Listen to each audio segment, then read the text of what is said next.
یہ اب وقت آ گیا ہے، آپ نام جو بھی دے، آپ نے بینچ کا نام دینا ہے، آپ نے عدالت کا نام دینا ہے، نام آپ رکھے، مطالبہ ہمارا پورا کرے کہ وفاقی آئینی جو عدالت ہوگا اس میں برابری کا نمائندگی ہوگا۔ ہم اس نتیجے پہ تقریباً پہنچ چکے ہیں کہ ہم یہ خواب پورا کر سکتے ہیں، مگر آج بھی سیاسی جماعتوں کے لیے ایک امتحان ہے کہ ہم پاکستان پیپلز پارٹی یہ چاہتی ہے، اور میرا پورا کوشش یہ رہا ہے کہ ہم یہ آئین سازی 18ویں ترمیم کی طرح کرے، یہ آئین سازی 1973 کی آئین سازی کی طرح کرے، اور یہ کنسنسس کی آئین سازی ہو۔ میں پچھلے 2 مہینوں سے مولانا فضل الرحمان صاحب کی جماعت، باقی سارے سیاسی جماعتوں کے ساتھ دن رات محنت کر رہا ہوں کہ میں اپنے جیلوں کا مطالبہ شہید بی بی کے نامکمل مشن کو مکمل کرنا چاہ رہا ہوں۔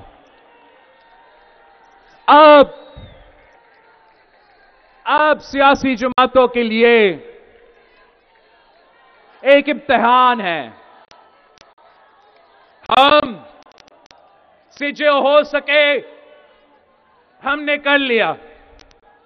انہوں نے کہا کہ عدالت نہیں ہوگا، بینچ ہوگا، میں نے کہا چلے بینچ بنائیں مگر برابری کا نمائندگی دے۔ انہوں نے کہا کہ جسٹس فائز عیسیٰ نہیں ہوگا، وہ جسٹس فائز عیسیٰ جس نے قائد عوام شہید ذوالفقار علی بھٹو کو انصاف دیا، انہوں نے کہا کہ وہ جسٹس فائز عیسیٰ نہیں ہو سکتا۔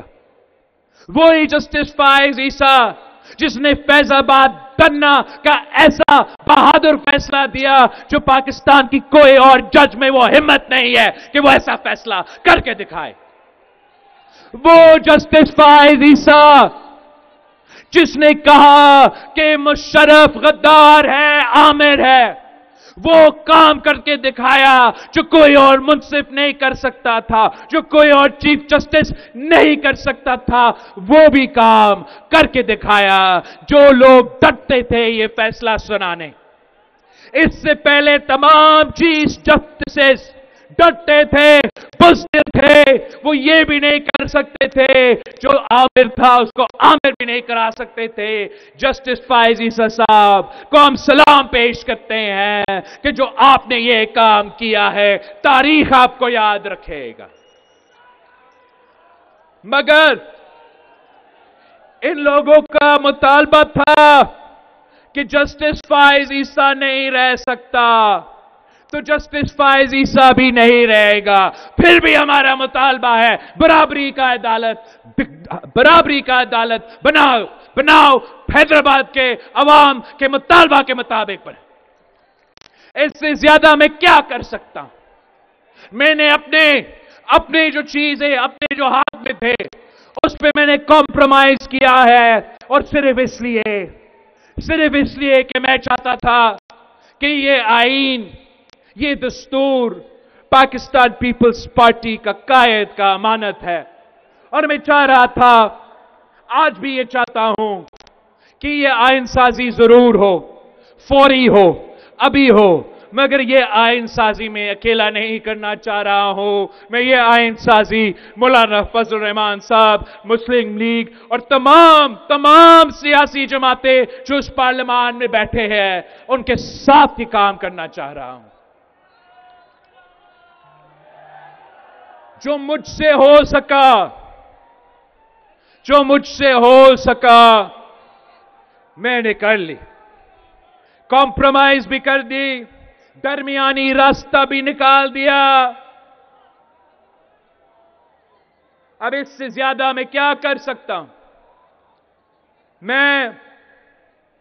ان کا مطالبہ تھا تحریک انصاف والوں کے کہ ان کو اجازت دیا جائے اپنا وہ قیدی